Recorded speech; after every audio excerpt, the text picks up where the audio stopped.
topics and opinions expressed on the following show are solely those of the hosts and their guests and not those of W4WN Radio, its employees, or affiliates. We make no recommendations or endorsements for radio show programs, services, or products mentioned on air or on our web. No liability, explicit or implied, shall be extended to W4WN Radio, its employees, or affiliates. Any questions or comments should be directed to those show hosts. Thank you for choosing W4WN Radio. This is Beyond Confidence with your host, Divya Parekh. Do you want to live a more fulfilling life? Do you want to live your legacy and achieve your personal, professional, and financial goals? Well, coming up on Divya Parekh's Beyond Confidence, you will hear real stories of leaders, entrepreneurs, and achievers who have stepped into discomfort, shattered their status quo, and are living the life they want. You will learn how relationships are the key to achieving your aspirations and financial goals. Moving your career or business forward does not have to happen at the expense of your personal or family life, or vice versa. Learn more at www.divyaparekh.com, and you can connect with Divya at contact@divyaparekh.com. This is Beyond Confidence, and now here's your host, Divya Parekh. Good morning, listeners. This is Divya, and thrilled to be here because I love being with you. For those of you who have got our books, either The Entrepreneur's Garden, and yes, it can be of help to you regardless whether you're an entrepreneur or if you're looking to have good relationships with money or people or learning how to network or learning how to thrive regardless where you are. Or if you're looking to become an influencer who creates impact. Through Influence, Then Expert to Influencer is the book for you. It's all about creating impact. And the best part about this is that when you buy the book from us, partial profits from book sales go to global entrepreneurs all across. And we usually will share it out with kiva.org. So check our books out. And I would like to thank each and every one of you who have got our books and shared their experiences with us. And also invite you and highly encourage you to share 1 hour of your time every month helping somebody else with no strings attached. So let's bring our guest on. Hi. Welcome, Rachel. How are you doing? I'm doing well. I'm excited to be here. Excited to have you on the show. So, Rachel, usually we start out with a childhood moment. So, do you recall a moment that stands out for you even today? Yes. When I was 8 years old, before I would go to school, I would scan the house for steak knives because my mom self-harmed, and I would hide them. So before school each morning, I would hide all the knives in the house, trying to protect her. And it's funny because most people tell their kids knives are too sharp for the kid, but I felt like my mom wasn't safe with knives, so I ended up hiding them from her. So sorry to hear that. Sounds like you became an adult when you were a child. Yes, in many ways I was. So tell us more about your childhood as to what happened that you were left at hiding out steak knives. So my mom had manic depressive bipolar disorder, and she required a lot of emotional support. And so she kind of I was the oldest of her 3 kids, the only daughter, and she leaned on me heavily for that emotional support. And so from a young age, I was treated as her equal, and it made me feel important. It made me feel needed. It made me feel like a big kid. But over time, I grew to resent that role because I couldn't carry it anymore. And if I may ask, was there a dad in the picture? Yes. I did have a dad. He worked most of the day, but of course he was also affected by her need to be emotionally supported. So when he was at work and I was at home with her all day, I was her go-to person. So as you were growing up through such difficult times, how did you find any normalcy, or you didn't find any normalcy in your life? It's funny. You only know what you know when you're a kid. So Mm. I thought it all was normal. But I also think, if there's something traumatic that happens throughout the day, but then the last 2 hours of your evening, you're watching a movie, eating movie treats, you kind of cling to those moments of normalcy and you're willing to forget the rest. So we had moments every day that were normal, and we just kind of, me and my brothers, chose to focus on those. Mm. That's good. And how's your relationship with your siblings? Wonderful, wonderful. We feel like we're a little army that we're in a foxhole together, and we all came out stronger and more bonded because we survived together. Mm. So tell us few moments from your childhood or from ever, like, how did y'all become so strong together, and how did y'all bond, and what went, just what went through? Yeah, so we didn't have a ton of friends growing up, so we were each other's friends. We moved around a lot, so we were always the new kids. And then my parents told us to never tell anyone about my mom's bipolar disorder. They said that if we told anyone, then they wouldn't be allowed to play at our house anymore because their parents would be, I don't know, afraid. There was a lot of stigma around bipolar disorder. And so my brothers and I became each other's friends, and it was really great. I really enjoyed my time with them. Oh, that's wonderful to hear. And as you grew up, what interest did you have? As I grew up, I was a aspiring author. I really wanted to be a writer, but I had dyslexia. And so I was at a kindergarten reading level in third grade and almost had to repeat third grade. But because of my mom's bipolar disorder, she also has incredible stamina and grit. And so she worked with me, and we did tutoring all day, every day until I got caught up. And I think that's one of the reasons I was able to become an author today, is because she was willing to work with me. So is being author your full-time job? It is. It is. So tell us about that journey. So I wrote my mom's memoir. And so that was kind of a tender moment for me, because I felt like I lived a lot of her life next to her, but writing this book, An Impossible Life, I got to step in her shoes and relive all those moments from her perspective.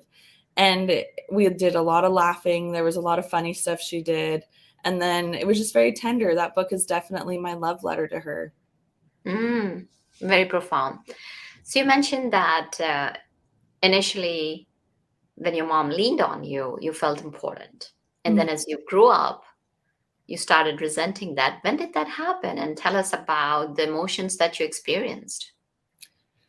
Yeah, I'd say in college. So my mom called a lot. She would call around 14 times a day, and I would answer all the calls because I didn't know if she was in crisis, if she needed me. I mean, it could be anything. She needs help picking out shoes at TJ Maxx, or, she's having suicidal thoughts and needs to be talked down. So I would always answer her calls. And in college, I just was burning out. I had no real life outside of my mom's. I felt like I didn't have my own life. I was existing to help mom live hers. And so I started resenting it, and I would break down a lot crying, and we would fight. And then I'd feel bad because she needs me. And so it wasn't until I got therapy that I learned how to have a productive relationship with her, with boundaries, but equal amounts of caring. You can still care for someone, even if there's boundaries in place. So are you okay if we do like a little bit deeper dive? Because, there are a lot of people who may be going through similar relationships, whether it's with their mom or spouse or dad or. Yeah. So when you said that you felt that you had to respond, where was that coming from? I think it was coming from, so when you're a child, you learn pretty early on that survival is a connection to your caretaker. And so I think because as a kid, I knew in order to survive, I have to have a close bond with my parent. Even though I became older and I could survive without her, I was kind of afraid to give up that bond. So if she was reaching out, I felt the need to reciprocate because I didn't want to have that connection broken. And what if that connection would have broken? What was it that kept you bound to that connection? Probably a fear that she would take her life. I thought, since she struggled with suicidal ideation, that if I stepped back or in any way made her feel alone in her pain, that she couldn't handle it, and so she would take her life. So that was a lot of burden for a young one to bear, regardless whether you're a child or even in your teens or in college. So as you work through your emotions, what emerged for you? As I worked through my emotions, I realized that I needed to create an identity outside of being my mom's caretaker, because so much of who I was I'm a good, friend. I'm a good daughter. I'm a good caretaker of mom. And my therapist worked with me on trying to learn that my mom's an adult. She has a husband. I'm an adult. I have a husband, where there needs to be separation there. And I can create an identity outside of being her caretaker. And it was really sweet. I talked to my mom after, and she was like, "You're right. I took something from you that wasn't mine to take. I'm sorry. I want to work on giving that back to you. I want to give you back what I took." And so she's almost changed overnight, which is phenomenal. Just always checking on me and making sure that I know that she doesn't need me to take care of her anymore, that she's doing better. Can you define that moment? How did that come to be about? Because here she was leaning on you for several and so many years. And then what was that conversation that happened? Yeah. So what happened is it's funny. I thought it was pretty obvious that I was drowning, that it was so overwhelming for me to take care of her and try to live a life outside of her. And she was completely oblivious. She's like, "I had no idea." And so it was just me being able to go to therapy, find the words to describe what I was going through. And I called her and I said, "Mom, I think we're enmeshed. I think our relationship is so bound and together that, I don't have a life outside of you." And she was like, "Oh, I don't want that. I want you to have your own life. I want you to have your own identity." And so she was like, "Tell me how I can help fix it." And so I gave her a few ideas. I was like, maybe call less. And if I don't answer the phone, don't text me like, "Why aren't you answering?" Da, da, da, da. Because I was like, that makes me feel panicked. And so she's called way less. She doesn't get mad if I don't answer the phone. And then I told her, just don't vent and, emotionally dump on me, because she loves to call and just emotionally unload. And so I told her, when you do that, I feel like you're asking me to fix it, and it's a lot to take on. And so whenever we call now, she always asks like, "Hey, am I emotional dumping or am I okay?" And I'm like, "No, you're fine. Like, that was fine." And so she's been really conscious of how I'm feeling, which is very nice. Oh, that's so wonderful to hear. So now let's say if there's another person in your situation, where could they get started? Yeah, I would say definitely therapy, just to identify the why. Why did this happen? Why do you feel the need to keep stepping up? Why, because in some ways you're almost self-sabotaging in some ways, right? You're putting your Mhm. life on pause or on hold, and that's not a good thing. And so figuring out the why am I doing this? And then assessing if that's a reason you think is, effective or non-effective. I would say that's the biggest thing, because I didn't even realize I was doing it. I just knew I was exhausted. I was so tired. I was very emotional, and I couldn't figure out why. And once I went to therapy, I was like, "Oh, I am taking on my mom's life. I need to create my own." So just becoming Mhm. aware that it's even happening. So once you realized, so what I'm hearing is that it's important to become aware Mhm. that what you're doing, because as you mentioned, you didn't even know that you were doing, And then the second step that I'm hearing is that, why are you doing that? Because if you know the causation behind it, then you know the effect that's having on other people, effect that's having on yourself. So once you found that, and so many times what happens is that even if you may have awareness, just like a lot of people are not able to lose their weight, they're aware, they know that they're making that choice, and they still go and do either binge eating or binge watching or drinking alcohol. So what was it that after the awareness that happened that you were able to create that boundary? I would say it was, so I have a daughter, and it was for the first time in my life, I felt like something was more important than what my mom wanted. And Mm, until I became a parent, I didn't feel like I had anything that could ever be more important than keeping mom alive and happy. I was like, there's, me going on a date with my husband, me having a hobby, me wanting to read a book. None of those things seemed important enough to not answer her calls, to not make her my number one priority. But after having my own child, I couldn't keep up. I couldn't keep doing the things I was doing for her. And it's because I realized something's more important than what mom wants. And it's my daughter. I have to put her first. that definitely makes sense. And is that when you realized that my daughter is more important for me, that you had that conversation with her? It is. It is. I remember being at the park and my daughter wanting me to push her on the swing and go down the slide. And at the same time, I'm talking to my mom, and my mom's wanting me to validate her and listen to her emotional struggles. And both of them are mad at me. My daughter's mad that I'm not totally present with her. And then my mom's upset because she's like, you're not even listening. You're just at the park with Indy. And I realized I can't do both. If I try to do both, they're both mad. They're both unhappy. And so I had to tell her I have to choose Indy. If I'm at the park with her, if I'm out with her, I'm with her. I can't take your calls. But when she's napping or at the end of the day, if you'd like to talk once or twice a day, that's fine. So that was a big learning curve for me. Sometimes I have my phone out, and when she calls, I let it ring just to prove to myself that I can do it. I just watch it ring and I'm like, okay, I'm not going to answer. Prove to myself that I can do it. Mhm. So there are a lot of people in a similar situation where, as you mentioned, that there is that bond or connection that they don't want to break. Mhm. So what's a good way for them to set boundaries? And we'll come back to the next question.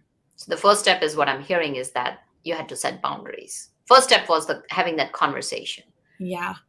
So with the person that you're in that relationship with. So what would you say are the key elements that people can use in that conversation? yeah. So I'll be honest, the conversation I had with my mom about boundaries did not go well. In fact, we almost ended our relationship over it. She was never going to talk to me again, because it was so jarring. I was, so pivotal in her life to, hey, I want distance, and distance in any form seemed like rejection to her. So I didn't word things right. I'm sure I could have worded things better, but what happened is she felt like I was dictating how the relationship was going to be. Where I was trying to muster up all this courage just to say I needed a boundary, and she took it as I'm dictating how the relationship's going to be, because I had never really pushed back on anything. So it felt very dramatic for her. So what happened that worked really well is she said, I want to create boundaries together. I want us both to set them, so that way I know what the boundary is, so I don't cross it, but also so I feel like it's a relationship we're building together, instead of you just telling me how it's going to be and I have to deal with it.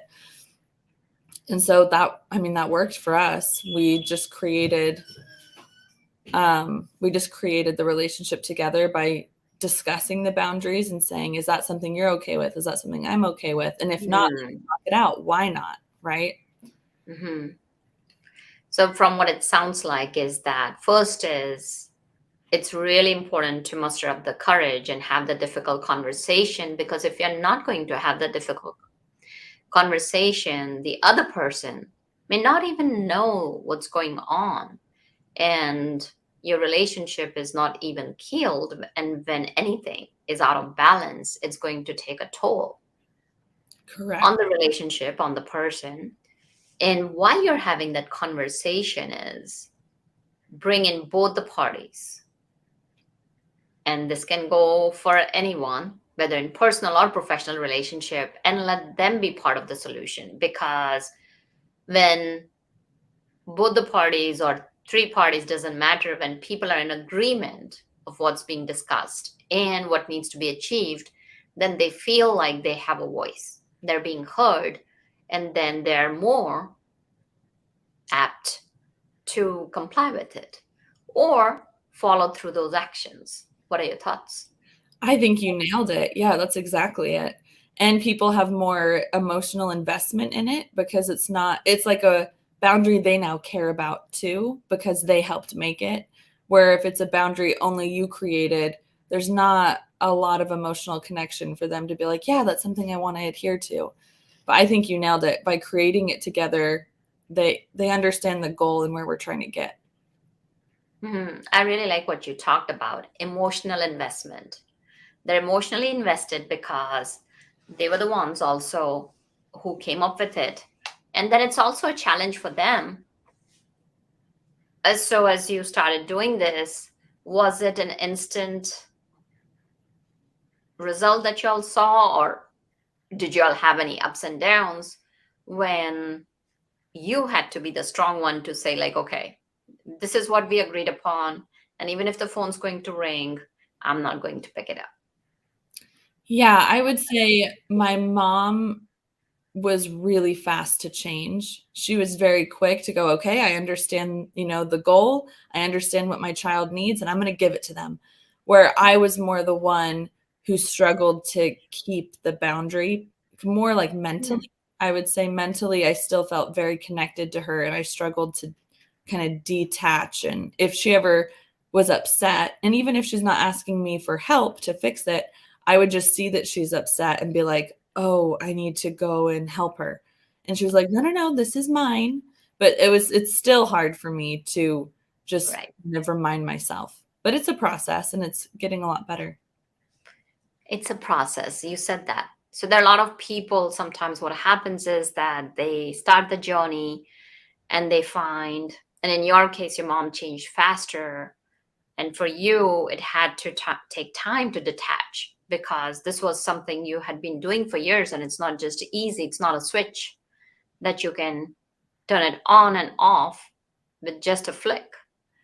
We are talking about human beings, human emotions.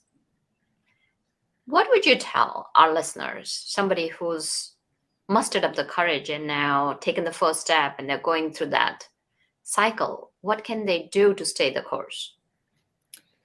I would say remind themselves why they wanted to start in the first place. Why did they feel creating boundaries was necessary to begin with? And usually it's they want to improve their life, right? Their quality of life, or they want to improve their relationships with the people they love.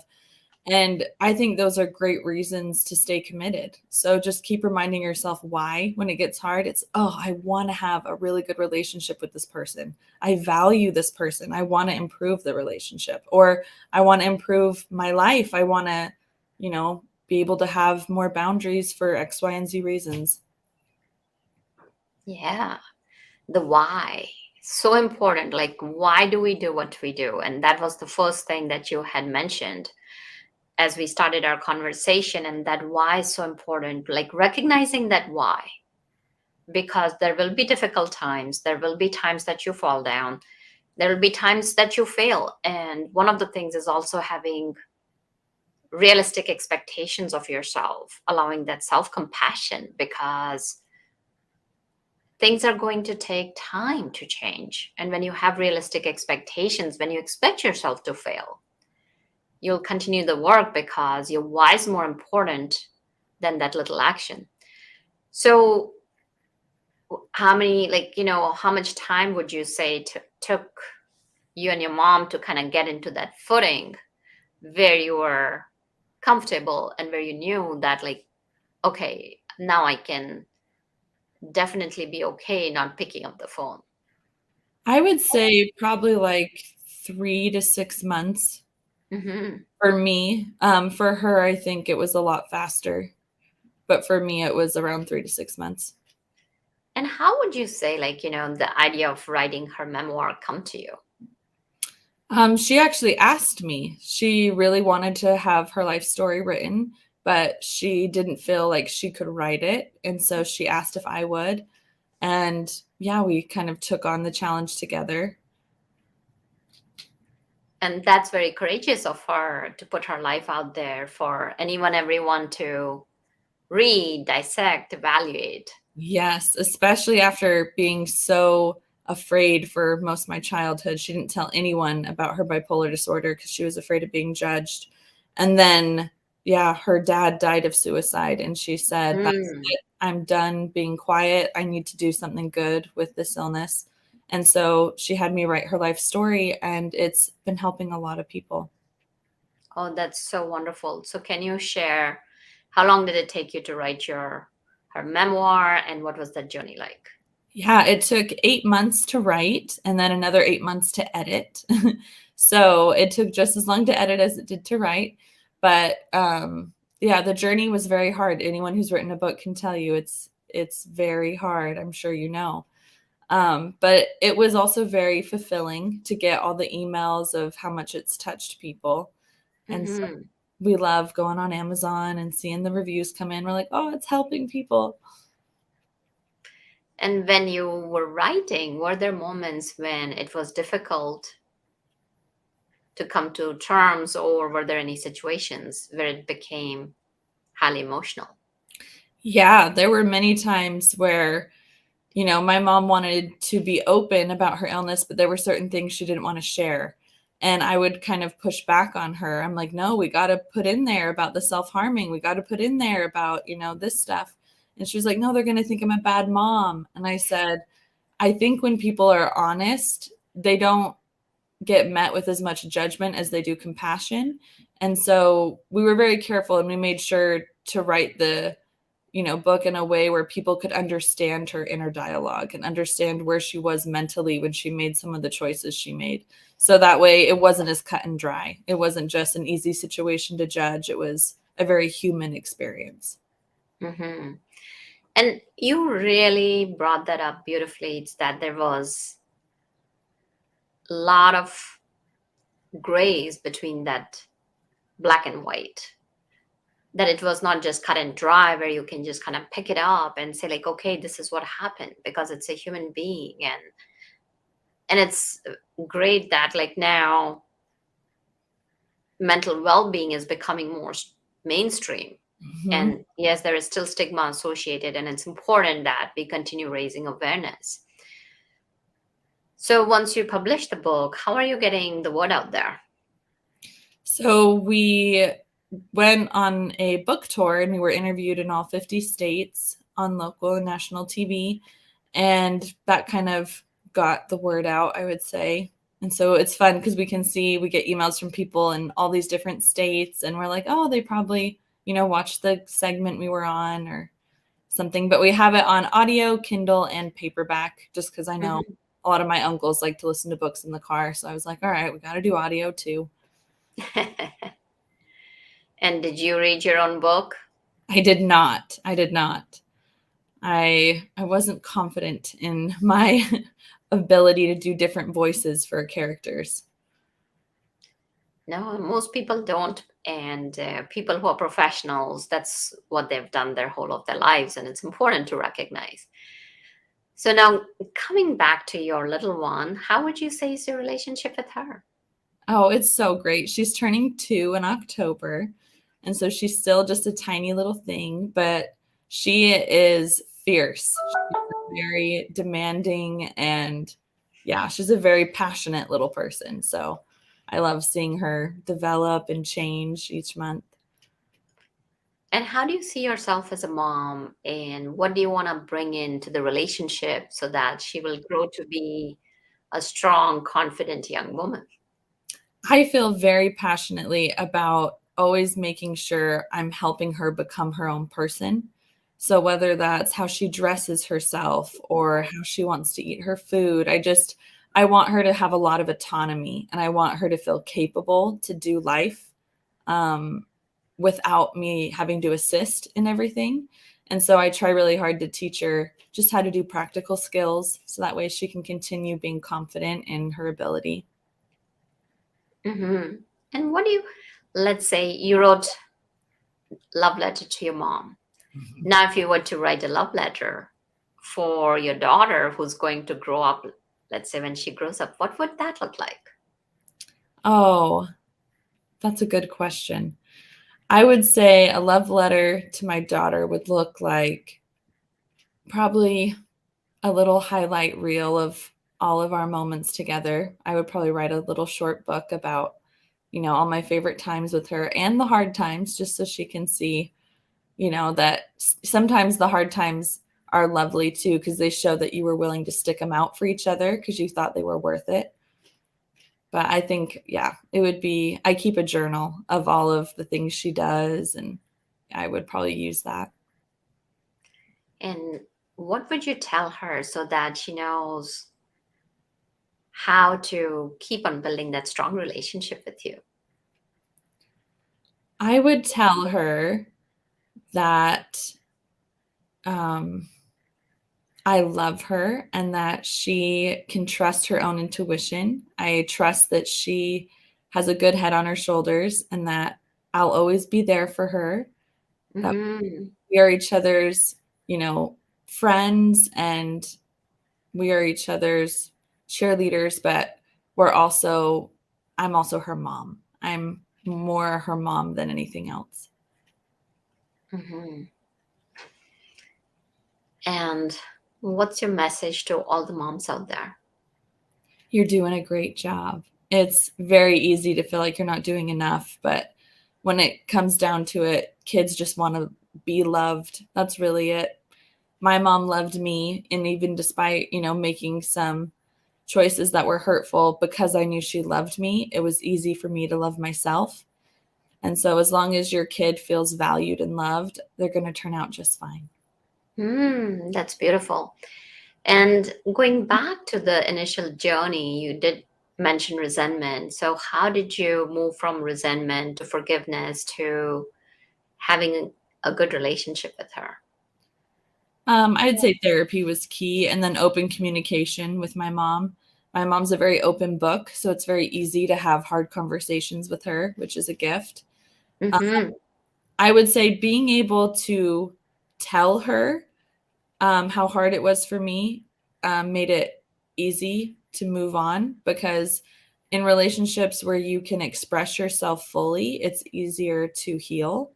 And so I felt like I was able to say what I needed to say and then have her validate me and say, I'm so sorry. And it made it very easy to move on. Where I think a lot of times we get stuck when we don't feel validated or don't have a place to share what we were feeling. Then you just kind of get hung up on it. Where I was lucky because I got to just move through it pretty quick. Got it. So you did mention therapy. What would you say if somebody was looking for what your healing steps or something, milestones where people can recognize as you're sharing your journey that, yes, I'm healing? Signs to recognize you're healing. I would say probably signs to recognize you're healing are that relationships with the people around you start feeling different. You'll kind of notice that maybe even the way you view yourself starts feeling different. But for me, I noticed the way I viewed my mom and I's relationship felt different. The way I viewed my husband and my relationship started to feel different. Things started to gradually shift. And you can't even put your finger on exactly how sometimes. It's feeling better. It feels easier. It feels less like a weight. So you said it feels less like a weight. Mm-hmm. So when you shift from having a relationship as a burden, that yes, you're there in the relationship, and that's one of the signs probably that tells you that something needs to be done about it. whether it's relationship with yourself, like if you're stuck or self-sabotaging, and moving to a place where there is lightness and more life to it. So thank you for sharing that. Thank you. So Rachel, what would be your top 2 to 3 tips for our listeners so that they can get on a journey of healing and living a life with that lightness? Yeah. I would say first identify the why of why you're doing a behavior that doesn't give you that lightness. Secondly, go to therapy and discuss with the people who are contributing to the heaviness and see how you can carve out, a different relationship. And then thirdly, just patience with yourself and with the people you're working with. Mm-hmm. Beautiful. Where can people find you? Where can they find your memoir, and how can they connect with you? Yeah, I have An Impossible Life is the book, and it's on Amazon Kindle and paperback. And then I have an Instagram. It's just rachel.siddoway. And those are the ways. We also have a website, animpossiblelife.com, if they want to look at any of the stuff about the book. Well, lovely. Thank you for joining us. Thank you. Absolutely. A pleasure having you. And we wish you, your mom, and your little one, and your whole family the best, and continue lighting the way for people to have better lives. Thank you so much. Absolutely.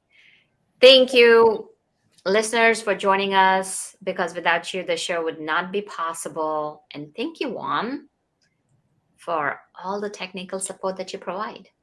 So until next time, be well and take care.